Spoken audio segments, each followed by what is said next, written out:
Hello, everyone, and welcome back to our live Sound United webinars. It's the end of July, and it's time to kick off our next topic.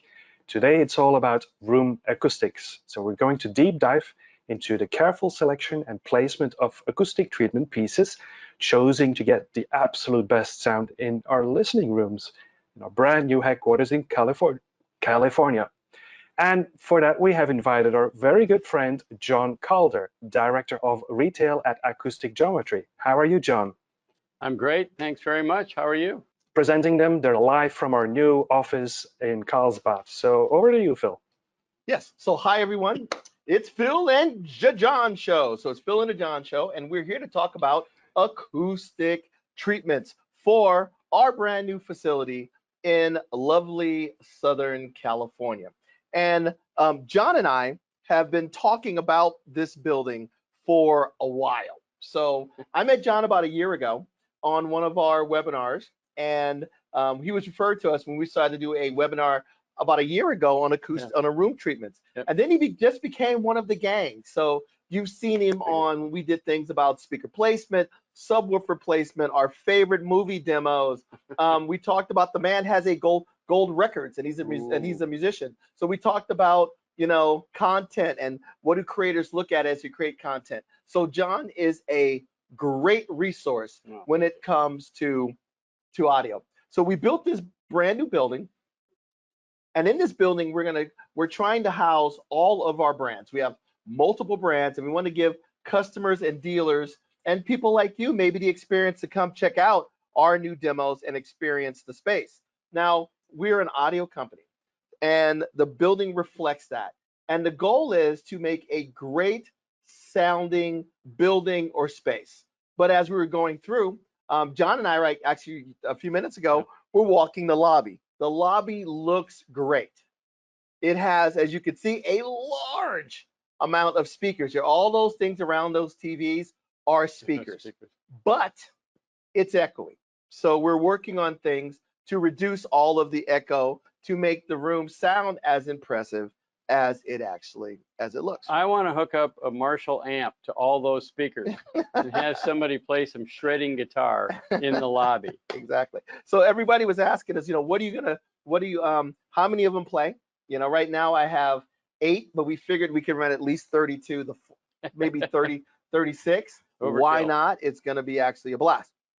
Now, as we built the building, we put all the stuff in, but sound, there's more to sound than just the speakers. Your room has a big impact on it. So why don't you talk a little bit about acoustic geometry and what do you guys do to maximize the performance of gear like what we have here? Well, about 11 years ago, I went to a company called Acoustical Surfaces, and I said, on the retail level, nobody's offering the type of diffuser that I've seen work really well in recording studios, because I was a recording engineer for a really long time. And they said, sure, why don't we try that? But at the same time, we need a retail brand. So we built a retail brand based on room geometry, which is why it's called Acoustic Geometry. Treatments essentially are trying to change the geometry of the room if the geometry is affecting the sound in a bad way. And acoustic geometry basically is the retail side. We have an industrial commercial side, and then we have an architectural side that deals with customized components. And so we're fairly well placed to deal with a lot of these issues, be they, a small 2-channel listening room to a big recording studio or an industrial space. So. Now, one thing that you point out one time was this room here, this room in New York City. I think it's an old bank is what this started off with. And I've been to this space, by the way. It is a beautiful space, but it is the exact wrong way to build a room to play some audio in. So what's wrong with this room, and what did you do to fix it? Well, it's such a pretty room, and it's on the National Registry of Historic Buildings or some such. It's an 8-story high oval. So it's a limestone oval that is gorgeous. It's from the turn of the century. It was the Greenwich Village Bank. But the problem with any shape like that, the geometry of this room, is that it's a concavity. So whenever you have a concave surface, it acts like a lens for the sound, and it bounces the sound back into a place you don't really want it. Mhm. And so they were getting lots of complaints from the mother of the bride, and they would have these big fancy shindigs there, millionaires' weddings, and Lenny Kravitz would have a party for his friends, and the sound was horrible. Nothing but complaints. And so I went there and checked the room out, and it was as bad as they said.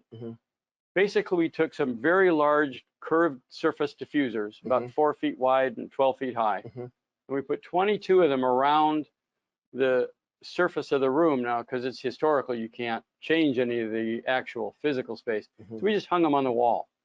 Had a lot of absorption material on the inside, and it completely changed the sound, and complaints went away completely. Yeah. Now, the funny thing is, I have been in this room to do demos, and we did a whole bunch of audio demos in this room, and it sounded great.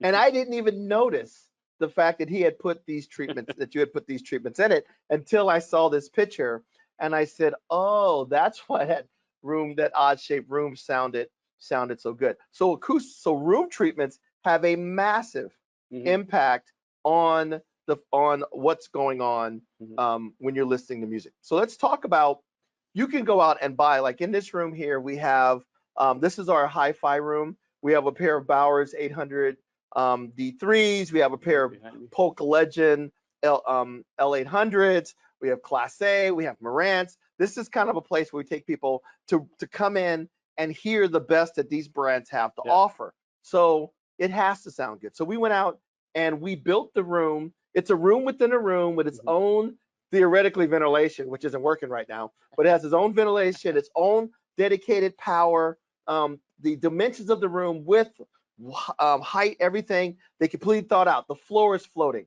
They built this room purpose built for sound, but it's still not going to sound perfect because there's some things you got to deal with, and one of them is things like reflections. So let's talk about how rooms affect sound. And the first thing is reflections. So can you talk a little bit about good reflections, bad reflections, and things like that? We don't want to get rid of reflections altogether. If you've ever been in an anechoic chamber, it's a room with no reflections at all. It's got 10 feet of absorption material. There's 0 reflections.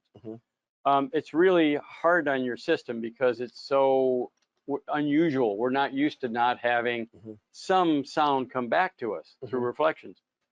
And so really what we're after is, in this diagram, you can see the green lines are direct sound, and none of the treatments that we make or anybody makes affects the direct sound. We're only dealing with the bounce off of the walls, the red lines.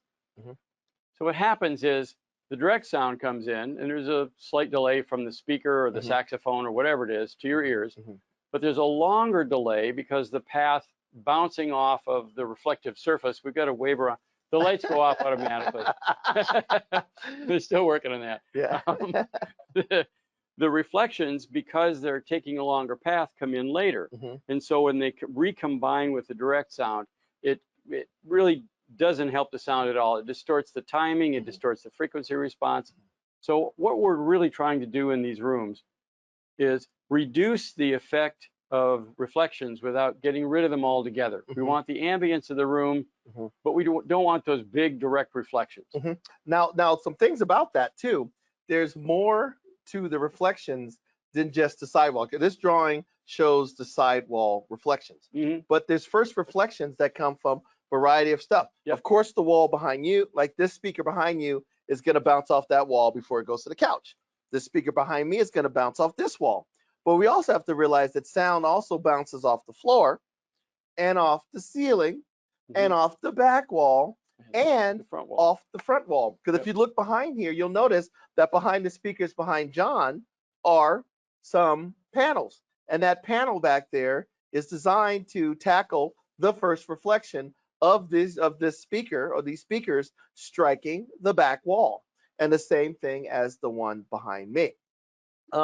And of course we have, if you look behind this, if you look behind John, you'll see that there's all sorts of different panels and stuff behind him too, designed to also tackle those first reflections. Now, you would think it would be difficult to find first reflections, but it really isn't that difficult. So can you talk about how you would find those first reflections. It's among the easiest of audio measurements. You'd think you need laser beams and all kinds of stuff, but actually take a handheld mirror, and you can find one of those. Yeah. Okay, so talk about how you use the handheld mirror. mirror and an assistant. Mhm. So if you're sitting in your favorite listening chair, have your assistant put the mirror on the wall and slide it along the wall until you can see the tweeter or the mid-range of the speaker. Mark it with a painter's tape or something impermanent, and that's where your first panels will go, either absorbers or diffusers. Yeah, and there's different panels that you can use, like you said, and we'll talk about the differences. But there's a couple of things that I want to point out that like a lot of times we have big TVs that sit between our speakers.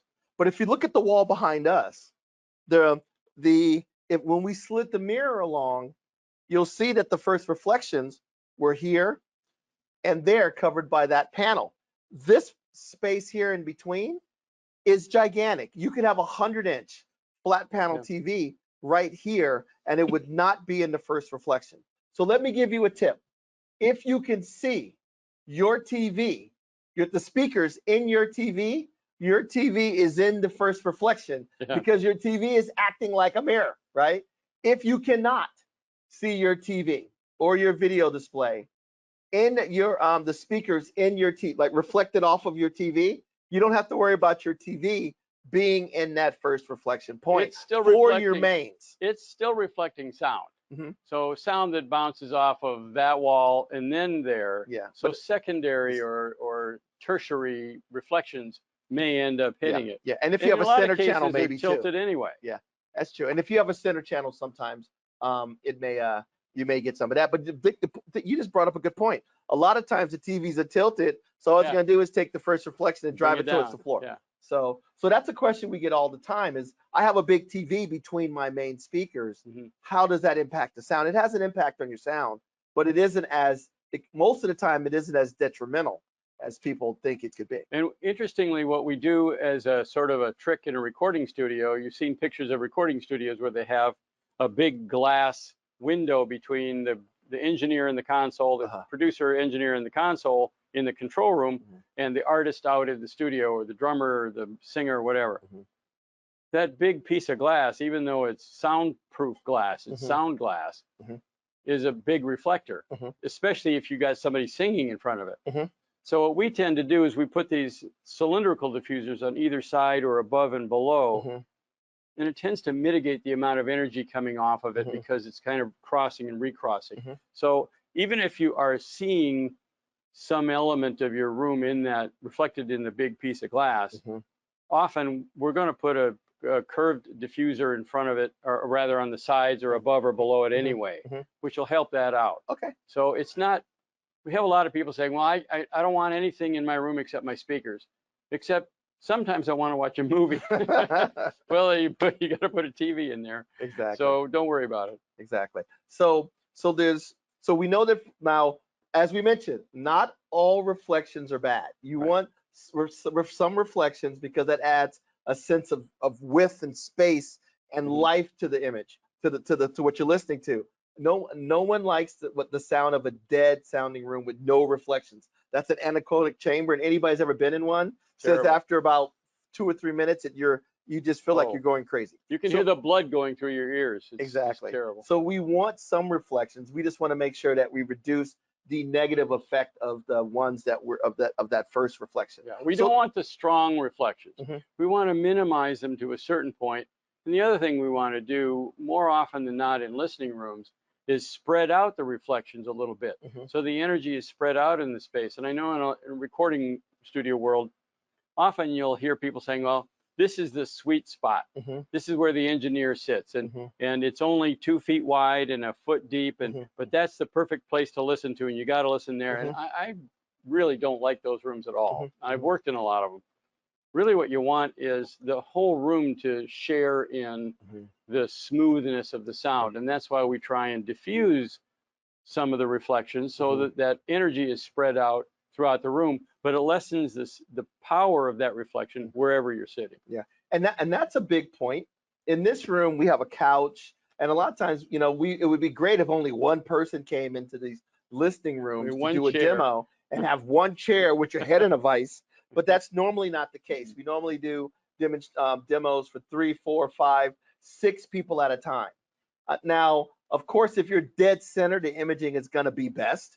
But if you're off axis in the first or second row, you still want a balanced, realistic, smooth sound with great bass. So you want more than one person to be able to enjoy a space at one time. And that's why we really try and treat the whole room in an even-handed way. Yes, we want to deal with first reflections, and we want to deal with the worst problems of the room, but we also want to make sure that we're smoothly spreading the sound out and that everybody has a chance to hear it. So we're going to go into hyper detail about all of the different treatments that are in these rooms, but a lot of times when it comes to reflections, it comes down to basically 2 types of ways you can treat them. And one would be absorption, and one would be diffusion. There's only 2 tools. So can you talk about the two different ways to do it? Well, the analogy for the 2 types of tools we have, and they're both dealing with reflections. They're both trying to lessen the power of that reflection when it recombines with the original sound. Absorption is a bit like a hole in the wall. And so the sound wave comes out and some of it goes through the hole and doesn't come back in the room. In fact, the unit of measurement, this is a bit of a geeky thing, but it's called the sabin. 1 sabin is roughly equal to a 1-foot hole in the wall where that sound energy just goes away. So, and it's named after Wallace Sabine, the actual kind of the grandfather of all acousticians. And absorption works basically by either fiber materials being slightly vibrated by the sound passing through and sound turns into heat. Or in some cases, we, for low frequencies, use a membrane which vibrates with the sound and dissipates the energy through heat. The other tool is diffusion, which there's a number of different types of diffusers. Ours are curved geometric diffusers. We use geometric cylindrical diffusers, but there are also a type known as a quadratic residue diffuser, which is a bunch of different cells of different depths that are arranged vertically or horizontally. And those also diffuse by changing the phase angle and recombining with the sound. And so the goal of either of those is to spread that sound energy out. We don't want to just deaden the room. We want some of the liveness to stay there, but we want to spread out that energy. It does 2 things. It helps the sound imaging for basically everybody in the room because you're spreading out that first reflection. And the other thing it does is it does so in a way that's frequency even. So it kind of treats the mid-range frequencies pretty much all the same. So you don't have a horn popping out at one frequency or something going a different direction in another frequency. So we like cylindrical diffusion because for me it's phase coherent and makes better imaging. But there's a lot of people, even in this, in the recording studio world and in the home theater world, who like quadratic residue types. And so both are effective. They work differently. They do different things, but they're both diffusers. Yeah. So like the quadratic ones are like a lot of times it looks like someone took a bunch of wood and randomly cut them into different lengths, and it looks like a bunch of different blocks. Or I think, or like you may skyline, or you may see a grid pattern, kind of like if Frederic pops back on camera, he has something that looks a little bit like a diffuse, like the common way that you would see sometimes they have the diffusers. And there he is. We can use Frederic as a prop. So you'll see lots of different ways of doing it. Now there's pros and cons of all. I like these curved ones a lot, which is why they're in this room. Me too. But there's lots of different ones. Now, there were some good questions last time about diffusion and what do you pick and what don't you want? What do you do first? Like, what's the if I'm on a budget? Yes. How would I start? And what would be the first thing I should tackle if I was going to go into a room to start off making my room sound better? We get this a lot, actually, and it's not just a budget question, but it's also how much wall space do I have? Sometimes you've only got room for 1 or 2 panels. We almost always say start with the first reflections on the side walls. Those are the first and worst problems in the room. And we prefer to put a curved diffuser there because it helps the imaging, spreads it out, doesn't reduce the mid-range level too much. But The nice thing about absorbers is absorber panels are fairly inexpensive. You can do fiberglass, you can do rock wool, you can do recycled shredded denim. There's all kinds of absorber panels that are available, and some of them are really inexpensive. They're all modular. The difference between soundproofing, which is keeping outside sounds out, inside sounds in, which is expensive in most cases, and room treatments is that room treatments are modular. They're hung somewhere on the wall or on the ceiling, and they're much more affordable. And so we say, if you want to start with a couple of absorbers and a couple of diffusers, put the diffusers in the first reflection points, put the absorbers kind of parallel with your seating position on the sidewalls, start there. And you can add on as you want or as you get a budget. And like a lot of times, because a lot of times you can start off with, you use the mirror to find where your first reflections are. Once you find your first reflections, at a minimum, here some curtains, something to break it up. If like I have my first reflection in my room was right where my sliding door was. So what I did was, I was talking to John about getting a portable diffuser to put it in between. Wife wasn't having it. So, but you guys make acoustic curtains. There's other things that you can actually just close the curtain to the first reflection point to get rid of it. And but do something. Find out where your first because the first reflections are always the first reflection. If you have hardwood floors, use the mirror trick.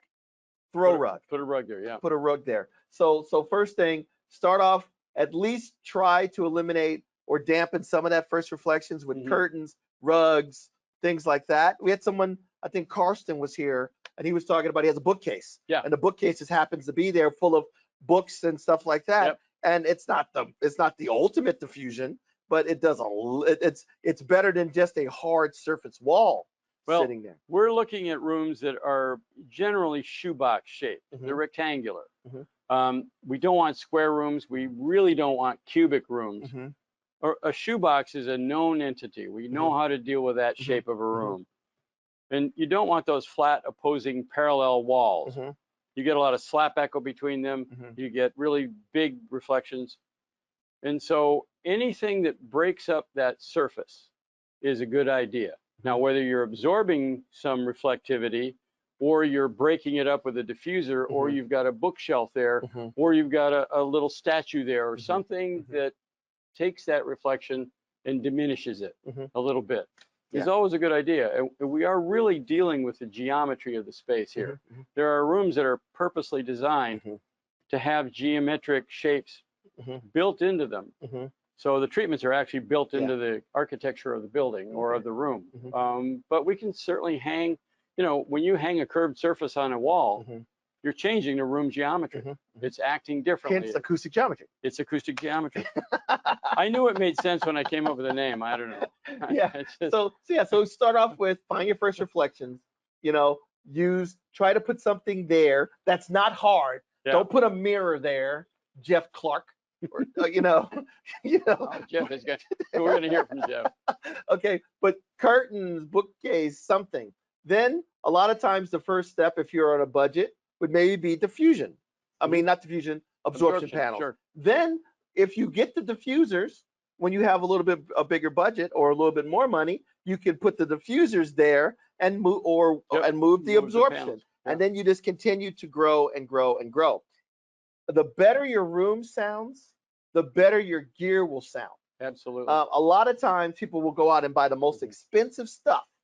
And then because the room doesn't sound good, they would have been better off spending, I hate to say it, less on the audio gear and a little bit on the diffuser patterns. I know I shouldn't say that because of who I work for, but I would rather have you spend a few $100s on or on some sort of absorption than get the black speakers instead of the polished ones and spend the money on the marble speakers on the better diffusion. And like I said, there's lots of tools you guys make. You have absorption panels, curved diffusers. You have like those other kinds. We talked in curved diffusion, or you can do, like I said, the quadratic, which is like the odd shapes of wood that you always see. And you also have low frequency absorption. We do. So what's going on? Is it absorbing all my bass? Is it taking all my bass away? Well, What do you mean by that? We get that a lot, actually. It's funny because almost nobody thinks that a panel on a sidewall is going to affect the mid-range or the high frequencies. But when somebody uses the word bass trap, which is a common term, they think, oh, you're reducing the bass in my room. I want lots of bass. Well, no acoustic treatment will affect the direct sound whatsoever. We're only reducing the reflections, the echo, the reverberation in the room. And the interesting thing about a room of almost any size until you get up to about 5,000 cubic feet is that below 200 hertz or 150 hertz, the sound acts differently. It normally above that frequency acts like this expanding bubble of sound that goes out and kind of hits all the surfaces in the room. It's a velocity based. It's moving at about 1,130 feet per second. When it gets below what's called the room crossover or the Schroeder frequency, the wavelengths of the bass are longer than the room dimensions. So the wave can't fully develop. Then it becomes pressure.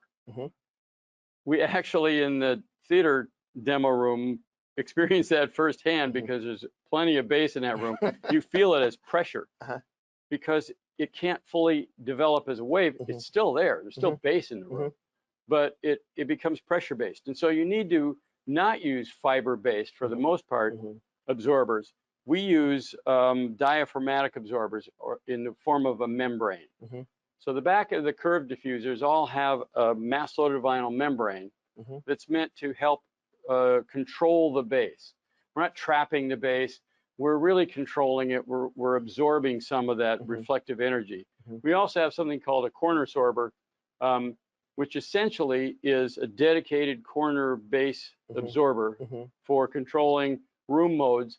And between the two devices, the curved diffusers and the corner sorbers, we're really just trying to take, say, from 45 hertz to 250 hertz and control those reflections. What happens is the bass will tighten up.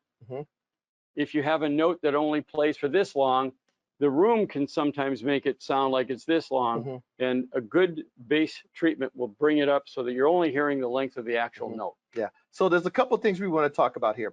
The first thing, no equalization, and no room treatment is going to fix improperly placed product. So the first thing is put your speakers in the proper position. If you put them in a position where there is a drop, a null or in your room, this big dip in your room, that is a black hole. You're not getting that back. So you have two options: move the speaker or move your seat. So first thing, proper placement. Try to get your seat. Once you get the speakers can only go here, and I can only sit here, then that is where the room treatments come in to improve the bass. And then the last resort is equalization. You can only boost the signal so much, and you can't boost yourself out of a null. You just can't. What you're looking at here is a piece of simulation software that was developed so that you can plan out a room. You can do it architecturally, digitally, and then look at this, for example, that the yellow and the green and the red is 63 hertz in that particular size room. And what you'll see is if somebody's sitting where that blue dip is, they're not going to hear 63 hertz and some tones on either side of it. Somebody sitting where that red peak is going to hear too much of it. So there's two things that happen. If you sit in the right place and you also use your bass absorption, your low frequency absorption in the right place, you can't diminish a null. You can't absorb something that isn't there. But the cool thing about the laws of physics is that if you absorb the peak, the null also comes up. So the laws of physics have this reciprocity that Jeff has talked about, the law of reciprocity. Well, actually, one of the ways it works is if you put the bass absorber in the right place, you also bring up the null. So it gives you a much more even sounding bass without all a resonance in a room is a bad thing. many of you don't know what a Coke bottle resonance is, but we used to have Coke bottles that you blow across the top and it would make a tone. Yeah. Well, a resonance is a tone, and if you have a resonance at 63 hertz, then any 63 hertz note is going to make that room ring at that frequency much longer than the note itself. So those are big problems if you're after really concise bass. Yeah. So the big thing is that caught my attention. We were talking about it. They call them bass traps. You guys call them, and you guys sometimes you guys call them low frequency absorbers. What it actually is bass control. Yes. So you're not trapping your bass. We're not absorbing all your bass. They're controlling how your bass works in your room. Yeah. And like I said, we're going to talk about the different layouts in each of these particular rooms and what each one of these do. In our theater, that room, it's definitely not absorbing the bass. In that room, there is actually, like they always talk about, you have a 3 dB down or a 6 dB down as it gets deeper. That room is actually starts doing this as the bass gets lower. It is 10 dB up at 20 hertz. It play, I don't think it go. I mean, it's to the point where it's an earthquake. But the bass is mega tight because of the fact that it's properly controlled. So it is a lot of it at ultra low frequencies, but it's been properly controlled, which makes it for a different experience. Allowing you to hear what the recording engineer or the mixing engineer for the movie wanted you to hear, what the musicians played. And we're after a little bit of room reverberation time, but we don't want just some sound going on for seconds. Yeah. And that's what all the room treatments are about, is evening out the reverberation. Yeah. So the first thing we did, and it in both of these spaces, before John showed up with his cape on to put on the acoustic treatments on, was we tried our best to put the speakers in the right position. Then we looked around in our little bag of scraps, and we had, diffusers and like basic absorption panel stuff we would take to trade shows, or I had homemade that we could use in the room temporarily, so we could make the room, it didn't look very good, but it sounded okay. All right. The next thing is proper planning. Big thing about bass, and we always stress this, 2 smaller subs are better than 1 big sub, because if I put them in different locations, they will interact with the room differently. And their peaks and nulls will be different. And when you combine the signal, not only will you get more bass, but you will get smoother bass. And that's what this drawing always shows. The blue is 1 subwoofer, the red is another subwoofer, the green is the summation of them. And you'll notice that the peaks of each subwoofer have been reduced because there's multiples in there. So by doing this type of stuff, the dips have been reduced as well. Exactly. They're filling each other in. They're filling each other in. So those are some of the first things that we did. Proper placement, multiple subwoofers, using any kind of absorption or any kind of materials that we had. And then we applied Odyssey as to try to get it to sound good, while I was waiting the months for you, young man, to make the equipment. So and so we're going to talk a little bit about how we turn these spaces into great rooms in a second. But before we get started, Frederic, do we have any questions that we can answer? Actually, yes, we do. And I can illustrate a little bit on the first question in a real world scenario. What treatments work better to reduce the first reflections directly behind the speaker? Absorption or diffusion? And the way I approached it with my living room is, as you can see in the background, you've got these panels that are kind of a hybrid between absorption and diffuser. I'm not sure, John, how you would be calling these panels. That's basically, it's basically partial phase grading diffuser with some absorption material behind the slot. Which is kind of what these guys do. No, actually, they're much more like a quadratic residue. Okay. But they're only a single layer rather than a multiple layer. But they also, behind the slots and the holes in the panels, have absorption material. Okay. Yeah. That's right. And they're about 5 centimeters thick. So that's the material that absorbs it. The speakers are about 30 centimeters away from the rear wall. And for that, there's a lot of bass. This is an 802 Series 2 from Bowers & Wilkins. The port is at the front. but there's a lot of going back and forth with the bass. So I put some bass, low frequency absorber or bass trap behind the speakers, which you can't see. So that's one way I mitigate it in a small Hong Kong living room real world scenario. But John, how would you do this better? How would you improve on this? First of all, speaker placement is really critical.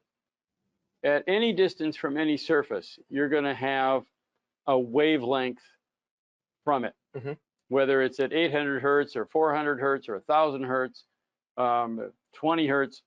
You're always going to be dealing with a distance that makes that frequency act differently. So the things that you need to pay attention to is don't necessarily be the same distance from all the surfaces in the room.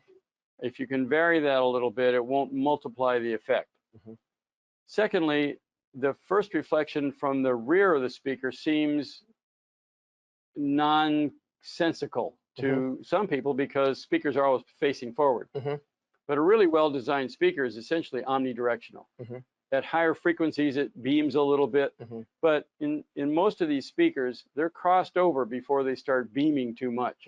And so they act kind of as a spherical radiator, and you need to do something with the wall behind them because it also has sound bouncing off of it and then hitting your ear later than the direct sound. A lot of times, quite honestly, it depends on the type of speaker. We've had bipolar and dipole speakers that benefited from a diffuser directly behind them.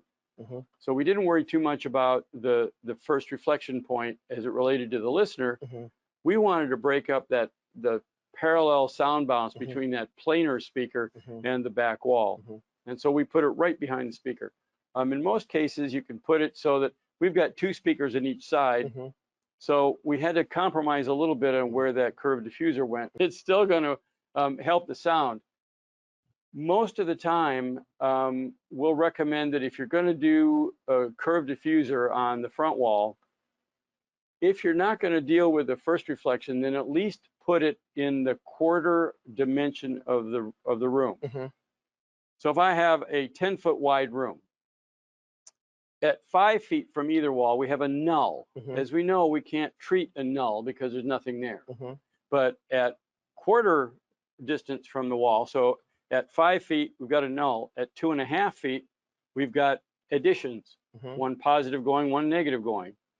And so if we put our absorbers, bass absorbers, at that quarter distance between those two surfaces, we're going to do the most good for absorption. So the curved diffusers have a membrane built into the back to help control bass. So we recommend that in lieu of anything else, put them at a quarter of the distance between the walls. And that works quite well both long ways, sideways, and if you can, ceiling to floor. So this has got both the curved diffusers, which are these guys here. That one right there. And then we have the absorption, which is that guy there. Okay. So Frederic, next question. Yes. So what if you do a home theater with like 16 or 20 speakers? You've got a lot of first reflections. So how do you handle a room like that? Well, and it's really interesting because when Dolby Atmos came out, it's funny. Dolby Atmos is a vector-based system. It's based on the phase differences between all these signals arriving, and you can basically pinpoint sounds in midair. It's an astonishing system. But what we find is we add speakers to the room. It becomes really more important to be diffuse because then all the surfaces are first reflection points, as you point out. We tend to work primarily, if it's a theater, we had one of the film mixers say that 80% of the movie mix comes out of the center channel. That should be your best channel. It's kind of a counterindicated. We see people with these little bitty center channel speakers and huge side speakers. You can look for the first reflection for the center channel, which makes some sense, but most people go for the front left and the front right. Most of the music and most of the sound effects are going to originate there. You're going to find a lot of stuff, you know, in various scenes from the rear. You've got a plane flying over, you've got an Atmos speaker. The surround system basically is going to give you a lot of cues, but most of the material is going to come from the center and the left and the right. Yeah, and That's like where I I'd said, concentrate. we're gonna show you our room and what John chose for each of the spaces. I think the 2-channel room actually has more stuff in it Yes, than the theater room. and there's a reason for that. Mhm. Curiously, stereo is different. And so when you see 2 microphones out, that's stereo. So if I'm recording Phil and one mic is closer to Phil and the other one is farther away, there will be a difference between the signal on those microphones. It'll be louder at one, it'll be sooner on the other one. You know, it's the difference between The that minute makes differences make a massive deal in huge stereo. difference. So what we find is the first reflection points are far more important in 2-channel rooms than they are in theater rooms. What I noticed about the theater room is it sounds less cluttered. You can make out all the different instruments better. You could play it louder because there's not a lot of this random reflections, which eventually when you get to a volume on a big system, things are bouncing around so much, it becomes almost fatiguing, and you don't want to play it past that level. And we measured it, the SPL level is the same, but you're more comfortable playing it louder because you don't have, it's diffusing a lot of that stuff and making it sound a lot bigger. And we'll talk about all of those solutions, and I'll show you what he did for my room. And we have a god-awful amount of speakers, a huge amount of speakers. Well, and the other thing that's a difference between a 2-channel room and a surround room is that in a 2-channel room, an orchestra or a synthesizer mix or whatever you're mixing, you only have the 2 speakers. So all the imaging, all the placements of the sound have to occur in those 2 speakers. So the phase relationships of the reflections are very important. As you get into surround 5.1, 9.2.6, you know, you get all these surround formats. The directional cues are occurring in from the speakers. actual speakers. So what's more important is that you're a little more even-handed with the treatment.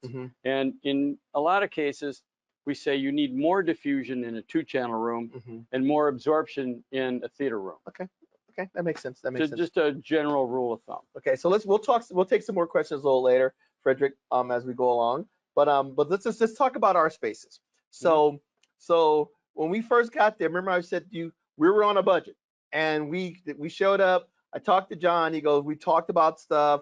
I talked to another partner that actually helped us do some rooms, and this stuff isn't just built in a day. So, but I had to like do something. So I was just digging out panels that we had for trade shows, and you'll notice that I have 2 beside the TV for that first reflection off the back wall. I have 2 along the side walls for that first reflection off the sides. The carpeting helped the floor, but it still wasn't perfect because we had that hard surface on the ceiling, and that was an issue because it was like this room was almost a square. The wrong dimensions to build a room in, people. But it looks really pretty. So so we built this space, and we were like, okay, how do we make this? And then we also have to look at the design committees. We all have design committees, whether it's spouses, partners, whatever, and it has to not only look good, it has to sound good. So we had another partner help us do really kind of architectural pretty type stuff. So this is actually the same room after we added we painted it, and we added the snow sound type panels. And these rooms are more about, there's this balance between performance and cosmetic. And in these rooms, this balance between performance and cosmetics got a little bit more because of the designers wanted their rooms to have a certain look and feel. And the rooms came out really nice. They sound pretty good. I mean, will they match this room? Absolutely not. But we took a room that you literally, John would tell you, you literally could not walk in that room. It was you could not even be in the room and talk. It was so echoey, so much bouncing around. It was just an unpleasant experience. And now it's a good room. It's as good as it equals a good living room. Yep. And that was the goal, to make it sound as good as the room you would have in your home. and not get too carried away, because the stuff we're showing in there, reserve, maybe some sound bars, but I want to give people the experience of what it would sound like in a properly set up room. And you'll see that there's an actual cloud on the ceiling now, and then we have nice diffused panels in a very artistic looking way. Just like if you look at this room, we have the circles. The circles, the hole in the circle is not at the first reflection. We made sure that it was not, because you kind of killed the purpose, right? Yeah. So, and the goal was how to make this look good and still have a nice appearance. Well, and it's a fair amount of absorptive surface on the wall, so it looks good, and it's got some absorption qualities which help. Yeah, and really, one of the things that we try and emphasize with people is we're not after a perfect acoustical environment, because it's really hard to define that. What's the purpose of the room? What do you listen? If it's a family room, then there's multi-purpose. We're really after making a room better. So if you can go in a room that sounds bad, you can add a few panels, or you can decorate it in a certain way so that it sounds better. That's really the goal. The amount of better pretty much is up to the customer and what they want to hear. Exactly. So these two rooms those rooms that we talked about, we have 3 showrooms, and those showrooms they're small. Two people come in. We may test sound bars. Yep. A 700 pair of 700 series Bowers. Maybe like these are actually the new Polk Reserves, and an 8015. We just wanted to kind of, the other room right now has a pair of Bowers formations, and you'll see it actually has the Denon home speakers, just to test things out. A couple of sound bars here and there, Studio 3D Mini. It's just to test out stuff and do demonstrations for people about the products they would find and they would put in their rooms and make them sound good, right? Now, the room that we're in right now, this 800 series, a pair of 800 series, a pair of Class A stereos. There's the 80, the 800 series, like they were both hiding them, a pair of 800 series, a pair of stereo, Class A stereos, the preamp, the Audio Quest wires, the power conditioner. We're talking $80,000 by the time you get this going. This room better sound good, And so this room, we said, okay, now we got to go, and now we talk about that cosmetic and stuff like that. The cosmetic is still important, but it's about sound quality first. Build the best room. So we did all the dimensions right. It's floating floors, all the stuff that you should do, but you still have hard surfaces. And no matter how nice your room is, you're still going to have some peaks and some nulls and some needs to control it. So we went to John, and one thing I like about Acoustic Geometry is the consultation. So you talk to any good acoustic engineer, they'll find out about your room. And what I liked is you guys do these renderings to kind of say, this is kind of where things should go. And we talked about it, and then you came up with some renderings about, here's how you could do different rooms. This is kind of an example of a room, but you actually came out and said, how am I going to turn this room? Now, as you can see, this is kind of my hodgepodge of leftover acoustic surfaces. I had this big shell of a room, and I needed to make it sound halfway decent for a month or so. And you guys saw our first webinar where we actually did it in this room, and I lit it up with pretty lights and stuff. But it was just all of the acoustic treatments that I had. A couple of panels here for this first reflection, a couple panels over here for this first reflection, just to kind of get it to sound halfway. Knock down the reflection. To make it halfway decent. So this is the way that we started. And after months of planning and a week of installation, this is where we're at right now. Looks a little different. Looks a little different. Before, after. And as you can see, there's a wide amount of different types of panels. Now, we're still working on this piece here. One of the things that John came to do the presentation with me, but what were you doing for the last couple of hours? You were what? Well, we were moving a few things around. The installation crew came in and tried to follow my color-coded directions for where the panels went, and they had a couple of them that were flipped around. We also ran into the fact that in none of the blueprints we had were there wall outlets indicated. So, that wasn't me. That was wasn't. not me. No, I would have told him that we had outlets, but they didn't tell him. So what we're doing is we reconfigured to deal with the outlets. The primary thing that, one thing I do want to emphasize, this is a critical listening space. Mhm. It's like a recording studio control room. Mhm. And you get rooms that are critical listening. There are some things that are very important. You need first reflection diffusion. You need low frequency absorption in the quarter dimensions of the room, and you need some absorption, and you need control over these reflections. But if you're forced to move something a little bit, it's not as harmful if you've got enough other options in the room working. And so you're going to see a lot of panels in here. They're doing different things. We have the curved diffusers. We have some acoustical fiberglass fabric wrap panels that are absorbers. We have some panels that are mostly reflective, but their absorption works mostly at very high frequencies. They're made out of PEP material. And we also have it's kind of a prototype of a maximum length sequence diffuser.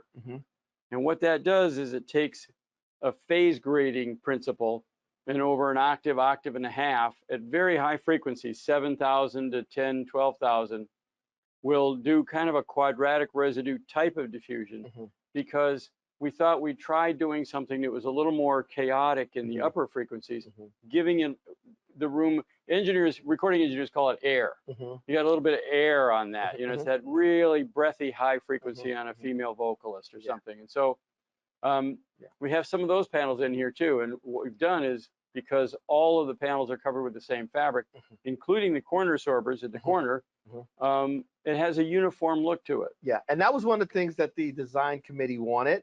They went in and they didn't want it to seem like we had a treatment here, a treatment here, a treatment here, a treatment here. They wanted this unified kind of all the way across. And we talked about, you can't have too much absorption. So what John did was, John came up with the drawings, and then he came up with these little, when this showed up, by the way, the installers saw this, and they at first assumed that these were the colors of the panels.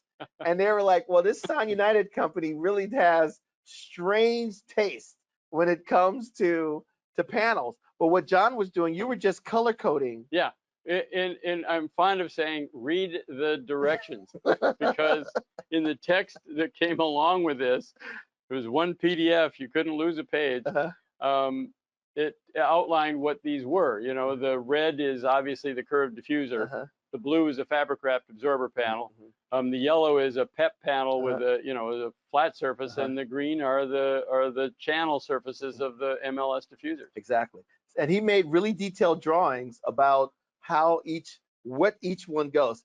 And you could tell this took a lot of thought, because you have to say, okay, where are the reflections? Where do I just need a panel to add some air, as you were saying, to add some air without making the room sound too dead? Well, and the other issue, and you've mentioned this before, these are 7-foot tall panels.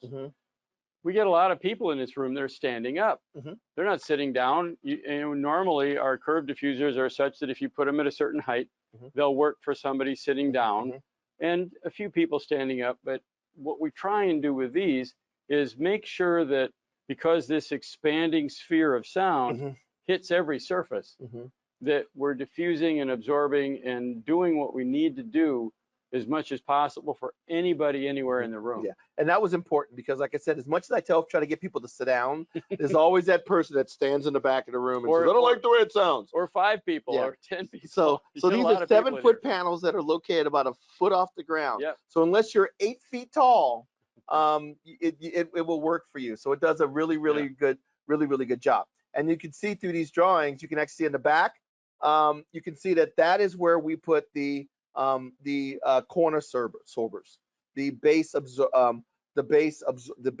controllers.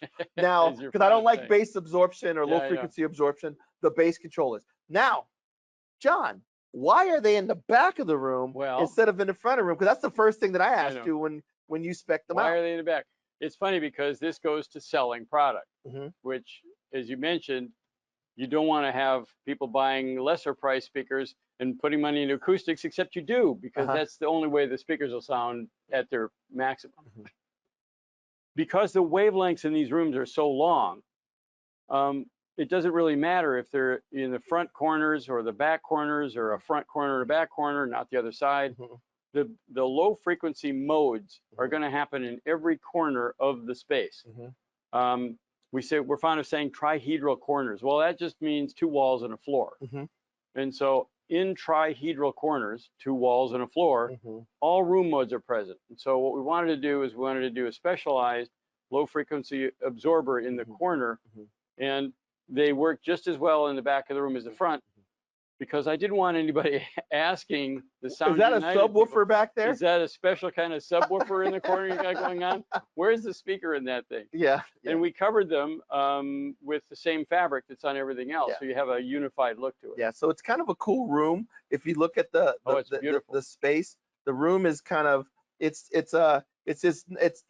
actually you guys we matched the paint in the room to match so there's absorption, diffusion, the PEP panels, the base absorbers, all that stuff in here, or low frequency absorption in here. And once it's all painted, it just has this calming kind of zen, all gray look. You know, the monochromatic look, it surprised me a little bit, quite honestly. The theater is all black. As they said in Spinal Tap, none more black. It's just, it's a black room with black everything. It's meant to just be a visual experience, and the sounds just happens around you. But in this room, you need kind of a calmness so you can sit and listen to, speaking of calm, so you it wants to go back to the demo lighting. It does. It thinks we're doing a demo. The robots. So there's a real calming effect of this particular shade of gray. And so we sent a fabric swatch of the fabric that we covered all our panels with, and they went out and got a paint that would match that as closely as you can. So you guys out there have kind of a, let's get a little bit of a poll going. I have this big space right here that's big enough to put a 100-inch TV. I'm not putting one in. What should we put there? Should it be a piece of art? Should it be the Sound United logo? What do you guys think we should put up there to fill this space? Because I want to put something there so I'm just kind of curious to see. There's always a bunch of comics out there to see what they have to say. A big picture of Phil. So what were you going to say, Frederic? Definitely art, Manu says. Put some art on there. I would think of a quadratic kind of diffuser because it's right in the middle and it looks nice, but that's kind of done over and over. So maybe John has something new, something more interesting. I actually something more innovative. Three-dimensional Sound United logo. Yeah, he was asking you to send a three-dimensional Sound United logo. Yeah, like a bas-relief for a sculptural logo that looks kind of like the Ben-Hur letters. That would be kind of cool too, because we have this space. Oh, by the way, we also actually, what are some other ideas that they had out there? So I know art's probably the number one thing. I was thinking a big kind of grayish black piece of art here, maybe a giant musical instrument, or like a cello on the wall. A cello or something like that would be really cool. Not a real cello, because it'll probably resonate, right? A bust of Beethoven. A bust of Beethoven. We need like some kind of meter turned to 11. Yeah, we can put an SPL. We could put like a VU meter on there. That'd be pretty awesome. The other waveform, a sound waveform. Exactly, something because I have that wall. So the designers are thinking now. I'm like, you got to put something there. A Zen garden. Exactly. Oh, but the other thing too that we didn't talk about, and we had mentioned that there's stuff on the ceiling. Yes. And when I saw these, I was like, what are these things that you're putting? Because we have a drop ceiling. And the drop ceiling is probably about 20 inches from the drop ceiling to the hard cap that's above. And you came in with these panels that you put in. What are they doing? Well, it's interesting because people tend to think of acoustics as a fixed technology. It's like, well, you've got fibers that absorb sound, and you've got membranes, all that's been around for a while. You've got diffusers, all that stuff. But a new technology called microperforation. These are basically drop ceiling tiles that are made out of aluminum, but they have thousands of little holes in them. It's microperf. And so what they do, because of these tiny little holes spread out through the panel, is they absorb sound very evenly from about 100 hertz to 5,000 or 6,000. And it's surprisingly even. Mm-hmm. You don't need any fiber material or anything up above it like you do with other panels. Mm-hmm. It's just basically a really nice, even sound absorber. And the Mm-hmm. nice thing about it is it looks kind of like silk. Mm-hmm. Our name for it is silk metal. Okay. It looks like a nice piece of silk. These are white in this room. They're black in the theater Mm-hmm. room, and it blends with whatever's going on. Yes. And they work. They work. Now you could tell it works. It made a noticeable difference. So as we were putting this thing together, I was here as they were doing the different additions. So I was here when they added and it was funny. You walk in a room and nothing was in here, and the room sounded different. And as they started adding stuff, Yeah.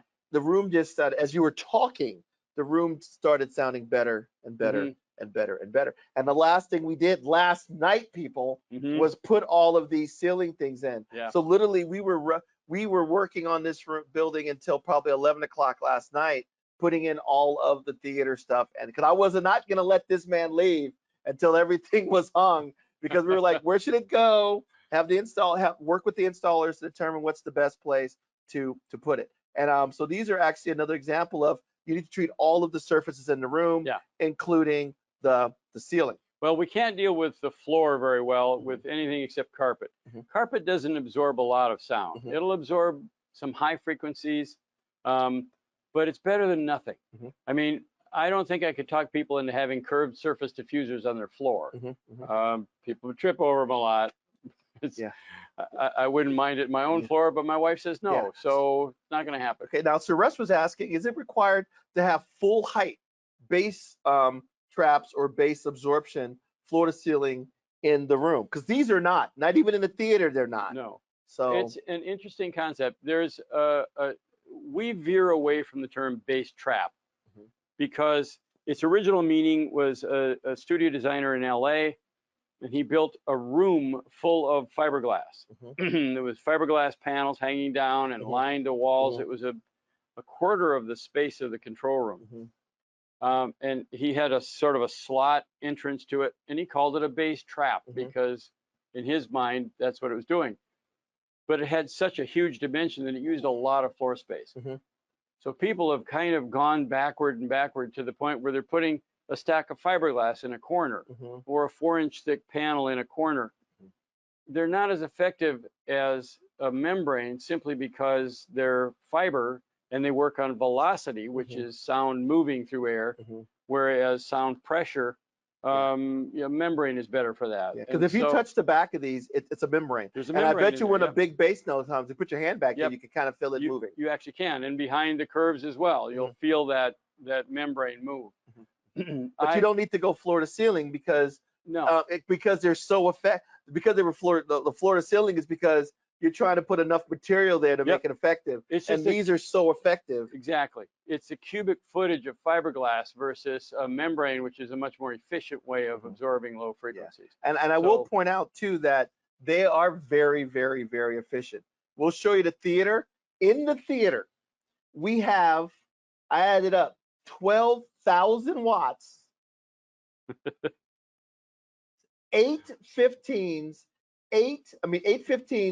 4 passive radiators just for the bass. And it plays all the way down. It plays flat to 16, at least to 16. It's 10 dB up at 20, and we only have the same amount of bass control in there because they are so efficient. So they do work. And in fact, the thing that people notice most often, we've had reviews on this, we've had people comment, it mostly is that the bass just tightens up. You can feel it just as much as you would, but it's tighter and it seems much more transient. You feel the bass transients real well. And that's all we're trying to do is control some of that reverberation because otherwise the bass is just swimming around the room. Exactly. So we're talking about the theater now. And the theater system, the theater room, I put it together. And this just shows you kind of your fronts. For those who don't know, those are, make sure Eric McBride doesn't kill me. Those are Bowers CT 8.2s. They're custom theaters. And they're sitting on top of their 15-inch bass modules. So each one of the channels play down to 16 hertz. So when we say large speakers, I always say that there's physically large and acoustically large. You can have a big speaker, but in your room, it may not play down to 20 hertz. In this room, this is physically large and it is acoustically large. Yeah, I will attest to that. The physicality of the bass in that room. Phil was playing some demos of movie openings, Mad Max, Fury Road, Yeah, The The Showman, yeah, so Spider-Man. there are some bass-heavy movie openings that are astonishing in that room. I have not heard the physicality of low frequencies like that ever. Yeah, and then like I said, we have a lot of speakers in this room. So we had a question about surround sound, and that's what I did. And it was funny. We have all of this in here, you know, in this space. Yet we have less treatments. Number one, a lot of the walls are covered by speakers. Yeah. You know, that's the first thing, and a screen, and a giant screen, Yeah. and a massive rack of equipment. So I guess you don't two massive racks of equipment, yeah. which probably is added another little boomerang or monkey wrench. Oh, we'll have to deal with that down the road. Exactly, exactly. So we have a big system here, Yeah. and it is driven by, like I said, a whole lot of power. So this kind of shows you the layout of everything. So we talked about where the layout was going to be, where should we kind of place things. Actually, one of the subwoofers now is up here, and the other subwoofer is in the back. So before, they're big subs. So I said, John, before I break my back, where should I put the subs? So how did you explain how you kind of calculated where we should actually put those subwoofers? Well, we didn't want to put them in a node addition space. And so we wanted to come toward the center of the room. It was really difficult because there was a bunch of things there. And so again, we found a place that was about 2/5. One of the other ones was a third from the wall. And so from the front, I think we went back 2/5 of the dimension. And from the rear wall, we came forward about, I think, a third of the dimension. And what that does is it puts that woofer in kind of a neutral space. It's not over energizing the room modes. Ideally, in some rooms, you want to put the sub, curiously, in the null, because then that energy isn't exciting the room modes as much. But most rooms, you really can't do that. It's the middle of each of the walls and the middle going vertically. And it evidently worked pretty well because those speakers sound amazing. So we put one up front, 7 feet from the wall, and we put the same and from the same distance in the back. I think we came forward a little bit to go to a third. Exactly, and that was because a lot of it had to do with we had this large 7-foot diffuser there, so you had to be able to kind of find the space. Pick one or the other. Exactly where it would fit. So there was a couple places we could actually put it. So that is actually one of the side walls. And like I said, just like the last time, we did lots and lots of planning because everybody goes, what kind of electronics you're driving it with? When I say there's a lot of power in the room, rack number one is just amplifiers. The bottom ones are 1,000-watt amps to drive the bass drivers at the bottom. We got PM10s. We got amplifiers for everything. So big system, lots and lots of speakers, and you can see back here the rears, which are just as big as the mains, and the gigantic rack. And to try to do something temporarily before we got our treatments, you can see that I had brought in some of our trade show panels to just try to damp down or do a little bit of absorption. It sounded okay. It sounded pretty good, actually. But now it's a whole nother thing because we finally have all of our treatments. John came up, like always, planning about where things should go. However, I threw a monkey wrench at John. Originally, the racks that are in the back of the room, there was a space. They were actually moved over more towards the door. But when I did that, I didn't have room for that gigantic rear surround channel. So we moved them closer to the wall, but we didn't tell John. So he came up with his plan and all of his diagrams where everything was gonna go, including bass traps in the a bass absorption, low frequency absorption in the back, and in that gap, and that gap, voila, no longer existed. Oops. So what did we do? And we had moved this surround speaker back to where the door is, and we had moved this speaker back to the other side of the door. So there was no place for you to put this corner sorber. So what did you do? What did we do with that? I think it was fascinating. Well, if you think about what I said earlier, where it doesn't really matter in which corner you put the corner sorbers, by extension, basically you can add corner sorbers together in a corner. So you can stack them one way or another. They're beveled on those sides so that they'll fit together in a 90-degree L bracket, so to speak. But they'll also work on their sides together, and you can also put them tandem next to each other. So what we basically took the corner sorber from the amp rack side and put one over here, and we doubled them up on each side. One over here. We put one over there because this speaker didn't exist. It's back here now. Yep, and moved to the back. So basically 2 along one wall and 2 along the other wall. Yep. Or you could have just stacked them. Could have done that too. Yeah. But we wanted to have, one of the things that we try and do is, you know, we talk about room modes being below 200 hertz. There are also room modes at all frequencies. It's just that they're harder to notice, but they do exist. If you put absorption in the corners for mid and high frequencies, that does help the room quite a bit. And so we wanted to maintain the absorption in the corners. And quite honestly, I like having them along the bottom of the wall and the floor. It's just kind of easier for people to deal with rather than having all this infrastructure built up high. And if you look at the room, as you can see, it doesn't have as much panels. Now, a couple of reasons for that is, number one, in this room, they wanted that unified, the entire wall covered. So you made those PEP panels. For this room, that was not necessary because the room is black and every panel is black. You can't see anything but a screen. So doing that really was not as called for or necessary. I tried taking some product photos earlier in the theater, and you can't see it without a lot of direct lights. It just all disappears. The other thing about that room, as I said, it's a surround-based room, and so a lot of your cues are coming from the surround speakers. You don't need quite as much absorption. The other thing too, as we talked about, was he had ideas on where the diffusers in the front were going to go. But then you got to factor in we have an 85-inch TV and a 110-inch 235 screen, and that kind of impacts where you have to move the diffusers out enough to clear the screen coming down and clear the speakers and everything else. So he did have to make a few adjustments. So what happens, John, if you say it has to be exactly 7? Does it have to be exactly like 7 feet? No, or how does that work? We basically, again, it's the principle of make it better. If it's perfect, that's great. How do you define it? But really, you're always up in acoustics. You're always up against physical constraints. A room has to have a door. Yes. An acoustician would prefer a room with no doors because they leak sound.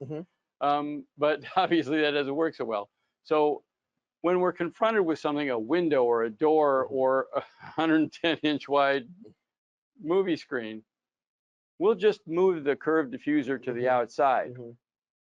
Theoretically, it may be less effective, but it's still very effective where it is. So I don't think it impacts the room very much. And in fact, when I was looking at it today, I thought, that actually may work better for low frequency absorption because now it's closer to the quarter wave of the room. And I thought, well, I'm not too worried about first reflections off of this because the speakers are so close to the wall. But now we've got some better bass control. Yeah, again, and one thing like we keep talking about, the bass in this room is absolutely ridiculous. The problem that we're having right now is not really a problem. It's just kind of cool. This room that we're sitting in is a room within a room with a door that's like this thick and the walls are like that thick and the floors are floating. To isolate the sound of this room from any other room. The theater is the same way, but that theater is so powerful that even this is on the other side of the hall. So literally you have this room, the other room is kind of over here, is a hallway. Yeah. Both rooms are completely isolated, but that room literally shakes the building. Yeah. And you can hear it in this room if I really get going. So we have to kind of say, okay, if I'm going to start dropping bombs and there's going to be explosions over there, let me finish the 2-channel audio demo of, a small guitar thing before I turn that behemoth on. And a point to make here, and this is something that people aren't generally aware of, is that for real fidelity, if you want to really imitate the dynamic range of life, you need the dynamic range in your system. And so we're not talking about a system that plays 110 dB all the time. It's basically the ability to have the headroom available to get loud when you need to, but then it can get really quiet. And so you want a soundproof room that can have really good silence.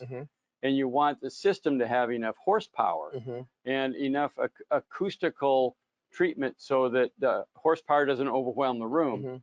So that when you need those really big peaks, those explosions, those car crashes, those double, those orchestral bass drum hits, you want the system to reproduce it the way it would be in real life. Yeah, we were calling it effortless precision. Yeah. You don't need normally 12,000 watts and 9 15s, but it's effortless. It'll never be challenged by anything when it comes to bass.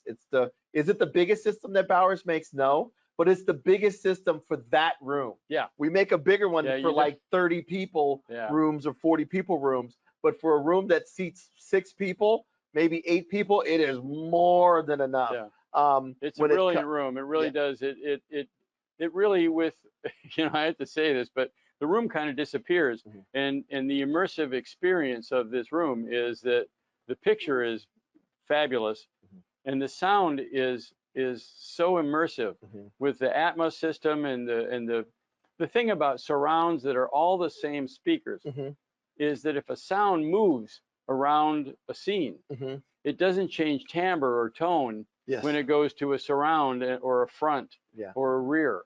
It keeps its sound intact. Yeah, and we were doing one of the demos we've been doing a lot is Heartbreak Ridge.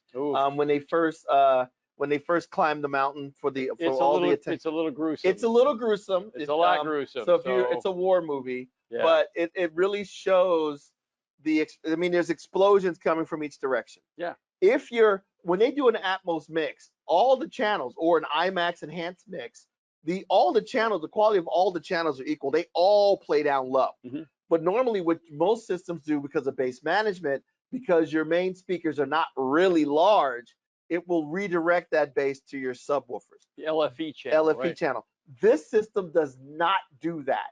So if they put a bomb in the back, that speaker back there has 1,400 watts. It's biamp with 1,400 watts total RMS, and there's 1,000 watts going to that sub back there, to that 15-inch bass module. So the explosion comes from that location in the back of the room. So when explosions go off, you get concussed, you get hit from the back. So it's really a cool, or an airplane flies over. It is a full-size airplane. Incoming as it flies shells, over. Yeah, it's very immersive. Yeah, and we measured it. It's like, what you measure, like 100. It was like 110 dB at like 20 hertz. At like 20 hertz. So it is outstanding.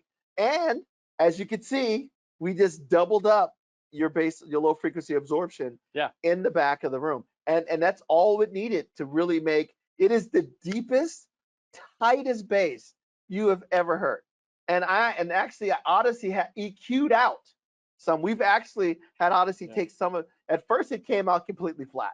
And I looked at it, and Odyssey had taken out 12 dB at 20 hertz.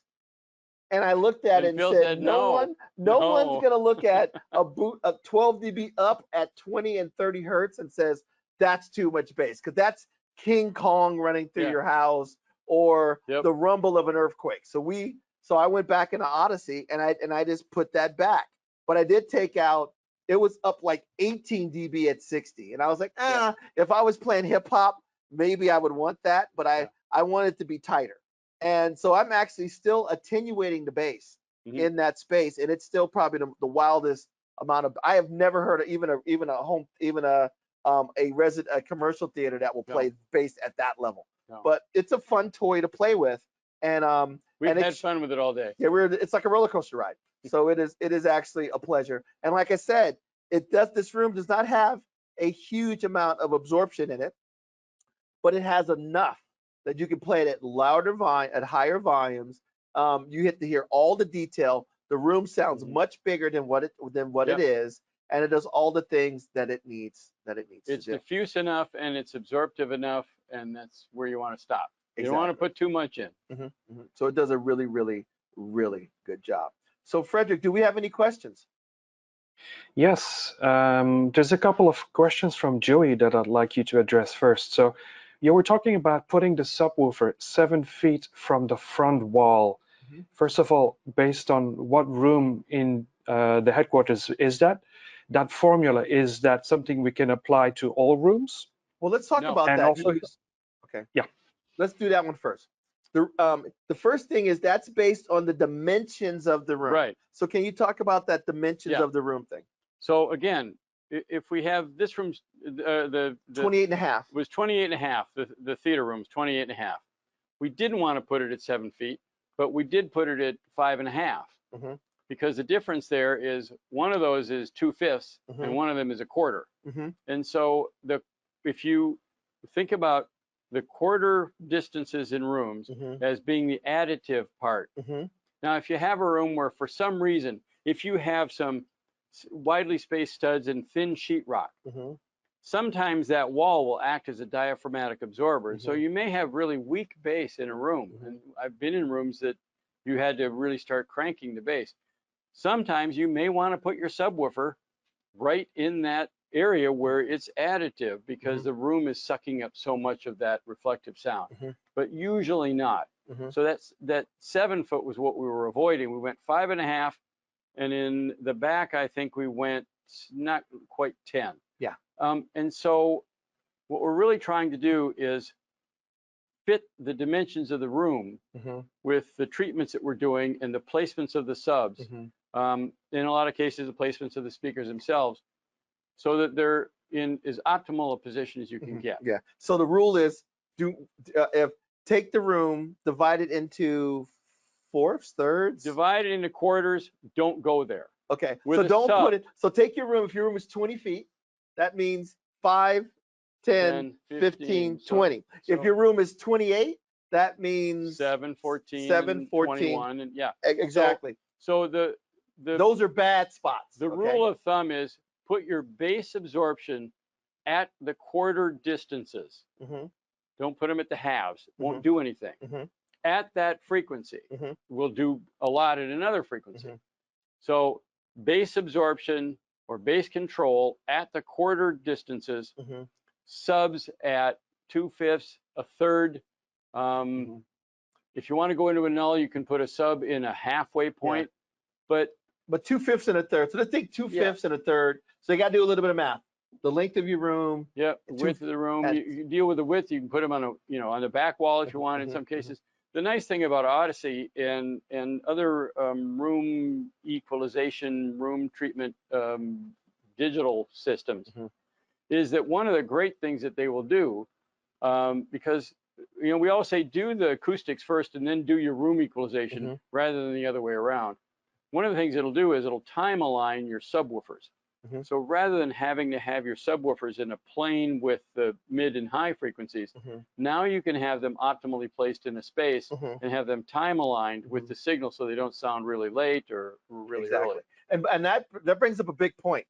If there's, just like I said, there's physical size and there's acoustic size, there's physical distance and there's acoustic difference. So when I look at the subs in the room, they say that these subwoofers are like 4 or 5 feet further away than what they are from the seating position.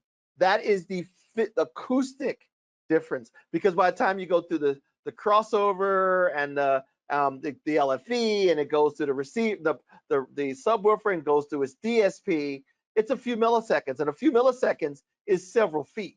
Well, So and the interesting thing about some speakers is, as you know, as you get bigger in speaker cone diameter, they move slower.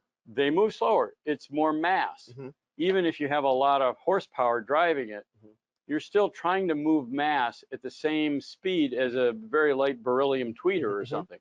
And so they speak more slowly. Yes. Um, So you need a and head start. so you really want to time align those so Mhm. that they get to the same place at the same time. Mhm. And that may be that it's you have, and so trust those measurements. Take 8 measurements on your Odyssey and trust them because it's not concerned what your tape measure is. Yeah. It's concerned with how long it takes for that sound to hit your microphone, and that is going to give you better timing. And that's something that Jeff Clark would always want me to stress. Well, and one of the other things to say is that, we talk about room modes. So if you've got an 11-foot wide room, Mhm. then one of its modes for that width is about 100 hertz. Mhm. But it's about 100 hertz. There are things like room volume, Mhm. other modes, adjacent modes, the temperature in your room, the Mhm. humidity Mhm. will change that frequency slightly. So you can start by figuring out where your room modes Mhm. might occur or probably occur. Mhm. If it's 11 feet wide, it's Yeah. probably around 100 You, hertz. But that's not yeah. gospel. You need to measure it and see You what know what? happens. I think you explained to me. I think I know why the bass is another reason why the bass is so good. You were talking about in that room. You were talking about sometimes when you have drywall, it flexes. Yes. That entire wall, that entire room is made out of plywood. There is no drywall in that Oh, room. interesting. It's there's the regular drywall, then there's suspension, and then the walls, like the guys that installed were in heaven because they didn't have to find a stud Yeah. because the entire wall was made out of wood. Wow. And I guess so it just keeps the pressure in the room, Yeah, which I it's a think lot more solid. exactly. So instead of flexing, there's one line of thought that says, well, if you build with really thin sheetrock, Uh, then that'll act as a base absorber. uh, But at what frequencies? and It depends on the studs. It depends on the placement. It depends on the sheetrock itself. You can't predict what it'll actually do. And so you're exactly. better off with a really solid Yeah, and that's wall. what the room is. So Frederic, what are some of the other questions that you have? Yeah, that's same from Joey again in the same line. The front subwoofer is on the left side, right? Just to remind everyone, where is the rear subwoofer? On the left or on the The right? front subwoofer is on the left side of the room, actually on the left side of the room. Facing forward, yeah. Facing forward. The rear subwoofer is on the right side of the room. Now we could have both put them up front, Yeah. but just because of their sheer size, we decided to kind of break it up. The We other thing could have that's made a coffee table out of them. yeah, They're big. they're gigantic. And another thing that's kind of neat about it is they kind of couple to the raise to the floating floor, and when the bass notes go off, it's like everybody was thinking the couch had bass shakers under it. Yeah, Because butt kickers, I butt think you would kickers or call whatever it. you call, because not only do you feel the pressure of your body being squeezed from Yeah, the everything's bass, vibrating. the couch, it's like when if he's stomping through, it's like the couch is moving as if it had bass shakers. So kind of separate them like that. It's just a cheat for me to kind of Well, get the floor going, and which I kind of get a one of kick the out of. other interesting things about it is a lot of systems will have pretty good bass down to about 40 hertz. Uh-huh. For a lot of people, 40 hertz, that's the low E on a bass guitar. Uh-huh. And so for a lot of music fans, that's plenty enough. Uh-huh. So orchestral fans who are used to big double basses and pipe organs and things, 30 hertz isn't enough. They want 20 hertz. Uh-huh. And for movies, 20 hertz is where the sound designers are putting their most energy for the biggest explosive percussive effects. And so if your system doesn't reproduce 20 hertz, you're not getting the full impact of some of the design that people put in there. And then what we notice about this room is, so say it goes, there's a huge explosion, kaboom, right? In this room, all 6 surround sound speakers are large. So kaboom means all 6 15s go off. And then the LFE triggers, which brings up the big subwoofers to go along with it. So when it goes kaboom, you're getting 8 subwoofers and 12, you're getting all of that. And it really kind of, and maybe that's why it's 12 dB up Oh, I'm pretty sure they're additive. And as Phil was saying, one of the guys coming through for demo says, "Okay, here's the 2-channel room. Now let's go down and crush your skull with the theater room." Not literally, thankfully. Yeah. It's Yeah. and Yeah. it's short term. Yeah, so we put them. You know, it's not Yeah. constant 110 Yeah. dB. So we just put them in those positions, but we followed the rules. You know, put them on. You know that, like you said, what 2/3, 2/3, 2/5 and a third. Yeah. So we followed the principle. We just put them on opposite sides of the room. Yeah. Okay. So next question, Frederic. Yes, he's asking about what type of wood door from Home Depot or from wherever you can get it is the best for a room that combines 2-channel and home theater. You guys make high-end doors, don't you? We do. We actually make 3-inch thick, 300-pound assembly soundproof doors that are very heavy, and you'd better have a really solid wall to put them in, because when you close one of those doors and the wall does this, that's bad. Yeah, but at least a solid core. You want a thick, solid. That's what we have. We have very. These are acoustic doors too, Yep. but we have. You want a thick, solid core door. Well, and talk about the gasket. So if you look at a door, you think, well, how can sound get through the door? It's not going through the door unless it's a hollow core. Don't use hollow core doors. No hollow core doors. If you knock on it, it seems hollow. They're like those terrible. inexpensive ones that are super light. Yeah. Bad door. Bad door. Bad door. So you got a solid door. How does sound go through it? Well, the first place it's going to go through is under the door, around the door, and over the top, because it's a big air gap around that. And so if somebody can't afford, or their house doesn't afford that, or if they've got a condo or something, we sell a door seal kit. And basically it's an adjustable gasket on the sides and top, and an automatic dropping gasket on the door sill, so that the threshold is sealed, the sides are sealed, and the top is sealed, and they're all adjustable, which is really the key, because no one adjusts within a 64th of an inch of tolerance. And so once you've assigned these guys and drilled them into your wood frame, screw them in, there's adjustment screws on the back so that the gaskets go in and align with the door frame. Hi, everybody. There we go. With the door frame, and fully seal that. And they work terrifically well on a solid core door. Yeah. So first thing, if you can get an acoustic door from a company like Acoustic Geometry, do that. If you can't, make sure you get a solid core door, not a hollow core door. Whether you go to Home Depot or wherever you go, get they're expensive and they're heavy, but get a solid core door and get a good seal kit like you just brought up. And that'll help you. So it all depends on your budget, which way you want to go. Well, or if you already have a door in your house and it's your front door, you worry about disturbing your neighbors, you can get a seal kit for something like that. So the principle of soundproofing is there's really two things. One is you need to add mass. Anytime you can add mass to, a thicker door, a solid core door, 2 layers of sheetrock on the wall, things like that, it will vibrate less. So that means it's passing less sound through it. The other principle is isolation. And that means not just the walls isolated from the floor, but it means any air gap. So if you have an electrical outlet in the wall, that's a hole in the wall. And sound's going to go through that. So you can get seal kits that work for that. You can use that expanding foam around them on the inside of the wall before you put your sheetrock up. Really think about what holes there are in the walls. HVAC. So for example, if you've got a duct system in your house, and you've got a home theater, and then you've got a bedroom in the next room, and they're on the same duct, whenever you play a movie, the bedroom's going to hear it because they're sharing airspace. So let me ask you, Frederic, what is your apartment made out of? It's made out of concrete, right? I don't even think you have any drywall in yours, really, right?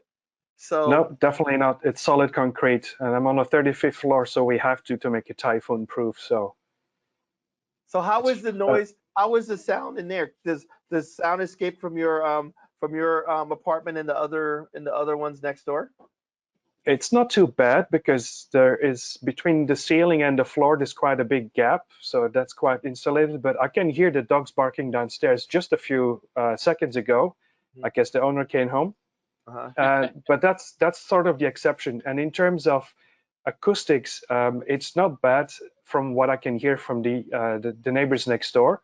So I've also done my best when I play movies or I play music to isolate everything properly, to decouple from the floor so that I don't transmit anything downwards. And I don't use a subwoofer simply because I don't need one.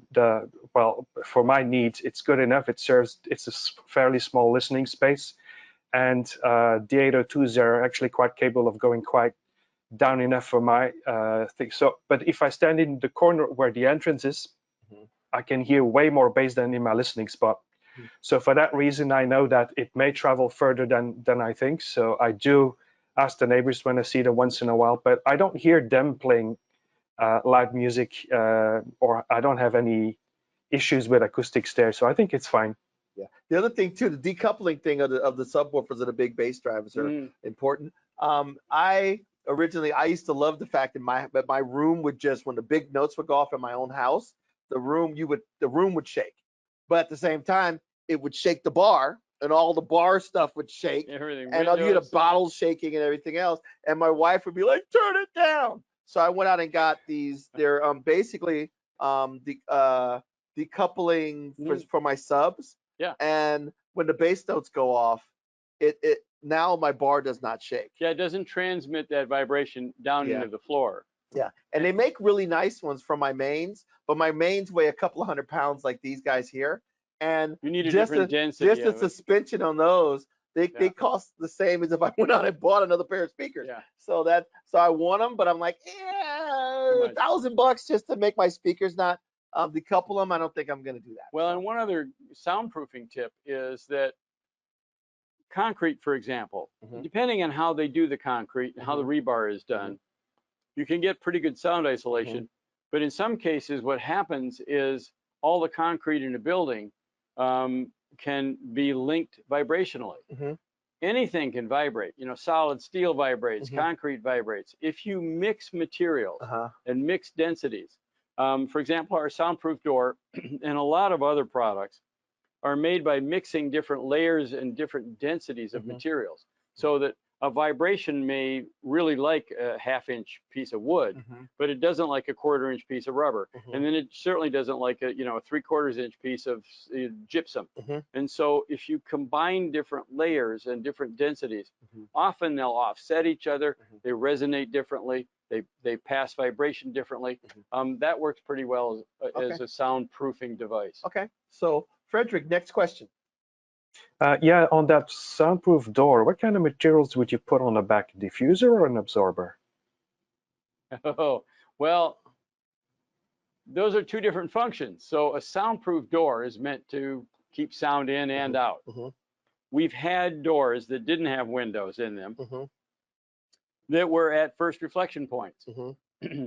And so we said to the owner of the house, you can do nothing and the door will reflect sound.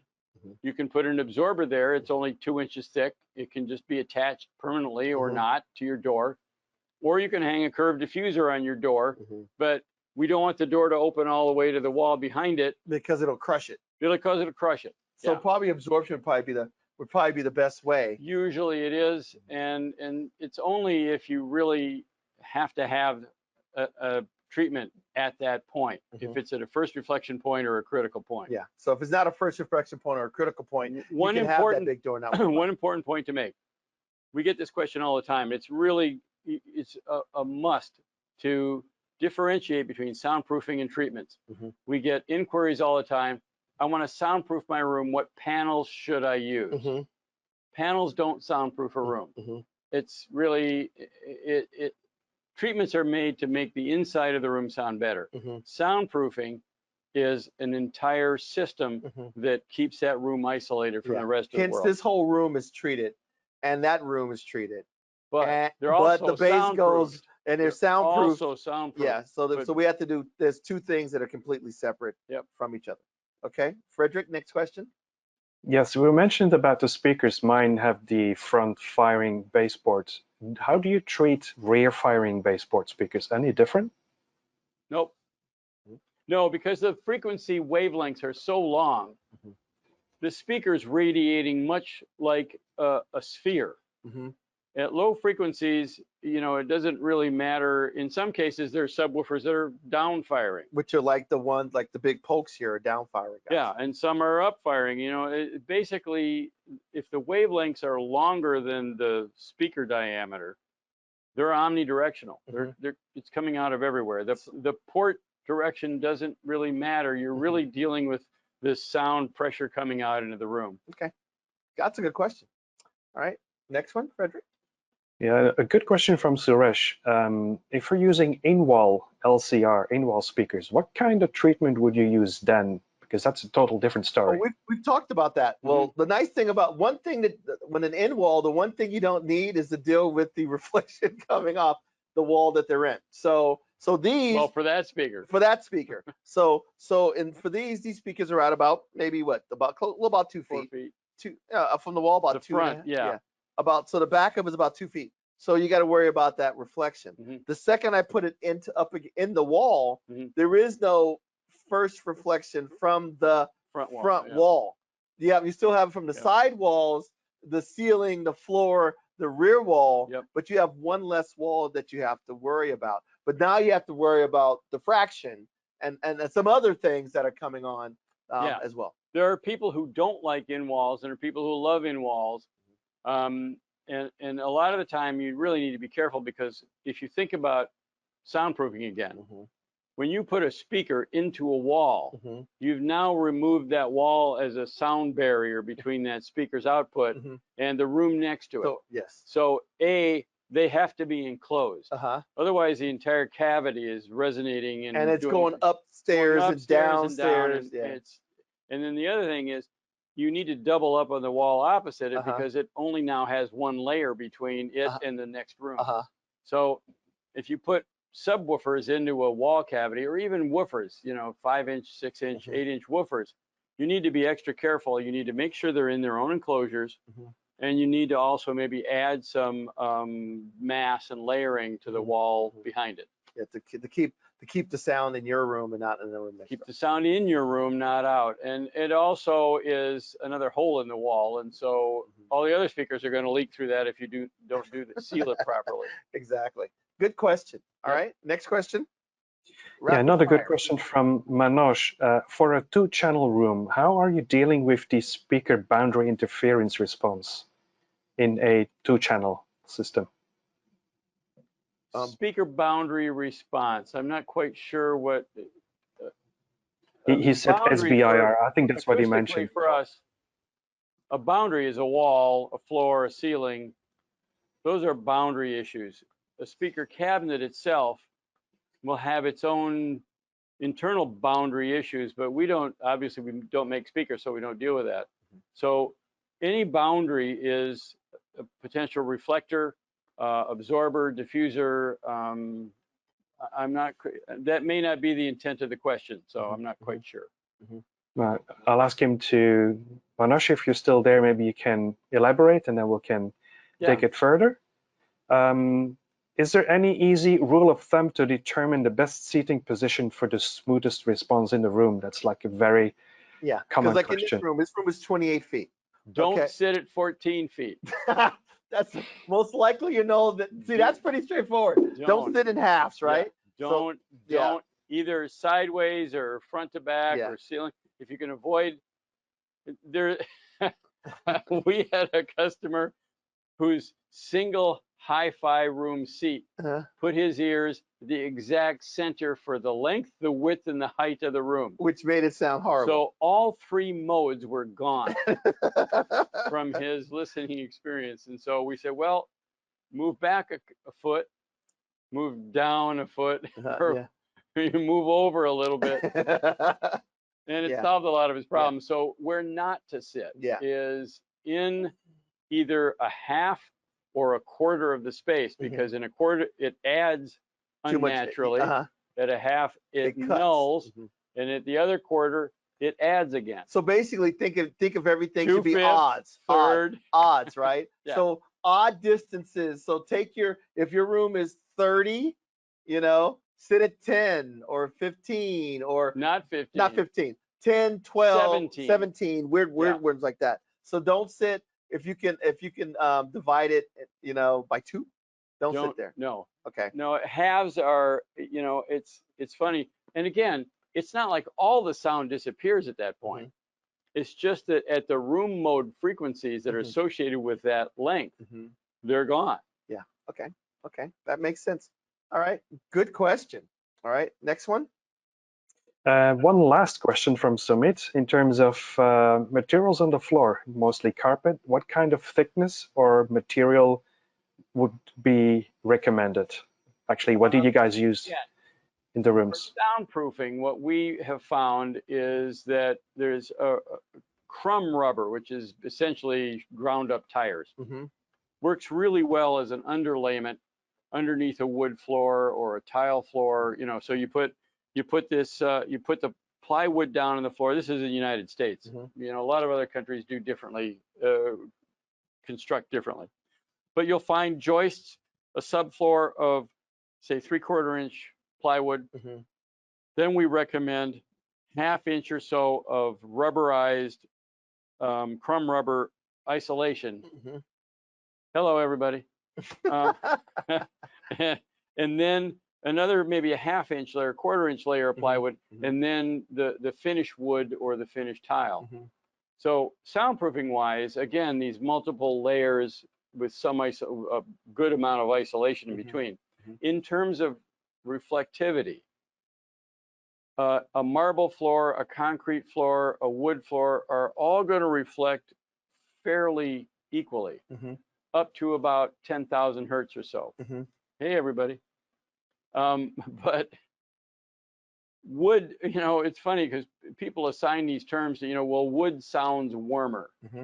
It looks warmer for sure, and that affects kind of how people hear. But some surfaces like marble or tile do reflect more high frequencies. But as always, a rug or a carpet will nice help. thick rug with maybe a like they have the non-slip so you don't slide around on your rug. Probably one of those, and a nice rug has an effect. I don't think that whether the rug is you know this thick or this thick is going to make that big of a difference. Well, and one thing I mentioned before was one of the researchers in sound absorption was doing tests, and they worked with a carpet that was normal thickness, and then they had a pad underneath it, like a spongy pad. And this particular pad had a plastic coating. So they tested, they must have had nothing else to do, because I wouldn't have thought of this, certainly. They tested it with the plastic coating down on the floor with the rug on top. Then they flipped it around and tested it with a plastic coating up and the rubber surface down and the carpet on top. The plastic coating acted as a slight bass absorber because it was a membrane. So if you want to get a little bass absorption, get a pad underneath it with a plastic coating and put the coating upside down. Flip it upside down. So that's actually very interesting. Now, Frederic, do we have any more questions? That's it for now. Okay, actually, all of these questions were great, and that's what I love having John here. He's a wealth of knowledge. Now, like I said, if you haven't heard of Acoustic Geometry, they are, like I said, the leaders when it comes to this type of in the U.S. when it comes to this type of stuff. So this is actually in one of our bigger retailers in the United States called Best Buy. They have a division called Magnolia Design Center, and these guys design these spaces. Now, this room was a big challenge because it isn't just 2 speakers in that room or 4 speakers in that room. Oh, there's a dozen. Or there's like a dozen speakers. So that's why there are panels in a variety of locations. People stand up, people sit down, and you're trying to acoustically treat a room with 6 to 8 pairs of speakers in it. It can be a big challenge. We couldn't do first reflection points because, you know, there's a first reflection point on this pair of speaker, and then you turn this way, and there's another one, and you turn the other wall, and there's 4 walls of speakers in that room. And so we basically treated it kind of omnidirectionally. We put a bunch of diffusers in and a bunch of absorbers in, and we really tried to evenly treat the room so that it wouldn't be featuring one speaker set or another. Yeah, and it sounds pretty good actually. They're not bad considering how many speakers that are in here Yeah. and how many directions they're facing. It sounds pretty good. And of course, they also do things like theater stuff, like they did for us. Now, our diffusers, we tried our best. They wanted them to be non-discrete. So in this room, like the one behind me, they're gray, they're nondescript, and everything else. They wanted them to blend. They want to do, but you do like these are actually metal. These are quilted stainless steel curved diffusers. Yeah. So they can do different finishes and stuff like that. It's got your door. It's got your starlight ceiling, which is actually an acoustic product. Yep. It's got every trick in the book in this room. And then even if you're looking for something like a you don't want to look like your room is treated, you can do that as well. Well, and you can see that on the wall. Hey, everybody. Boy, this automation is real. I think it's saying. You know what happened with this, John? There we go. The sensor used to be right here, and now it's back there. Yeah, the sensor used to be right here, and originally we didn't want to drill a hole in one of your fancy panels. Good. We don't want that. So we moved it back there. So I may have to drill a hole in one of your fancy. You know what? That's okay. Most of the time, the seat's back there. Yeah. So when you sit down, the lights are off anyway. I'm just gonna leave it like that. These guys don't care that the lights go up and down. They like us. But that means that that's why the lights keep going back and forth.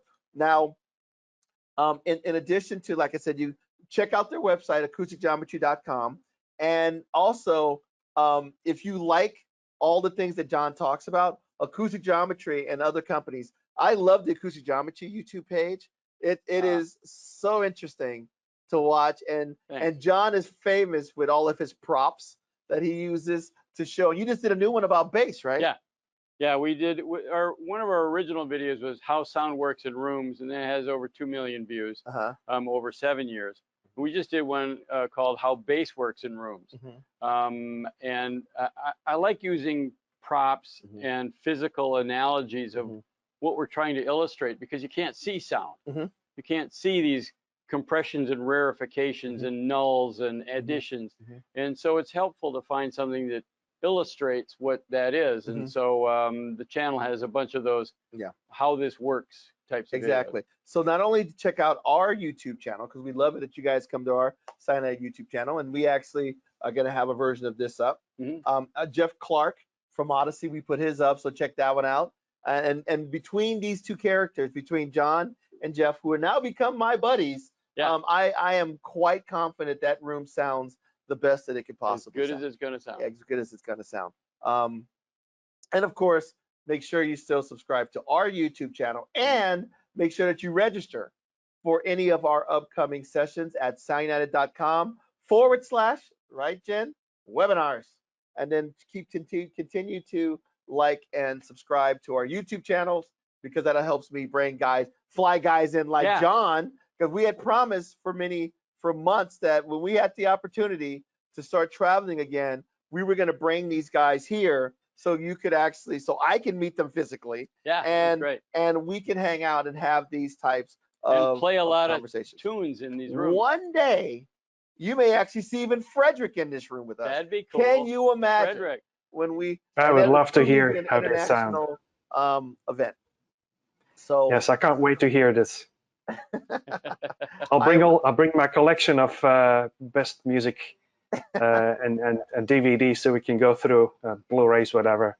Excellent. Yeah, exactly. So as always, John, I'd like to thank you for coming and spending the last Phil. 2 or 3 days with me. Total fun. Yeah, either talking about audio and helping me work through all of the different challenges and all the help you've given us over the last year getting this space together. This is a great crew here at Sound United. Yeah, and of course I'd always like to thank Jen, who's always hiding in the shadows.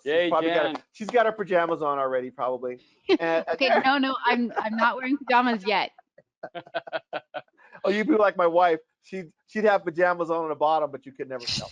You know, Zoom shirt. As well as Frederic. Fredric's day is just getting started, and those out there who have come and supported us and have hung out with us today. So thank you guys for coming. Thanks, Take everybody. care, and we will talk to you soon. Bye.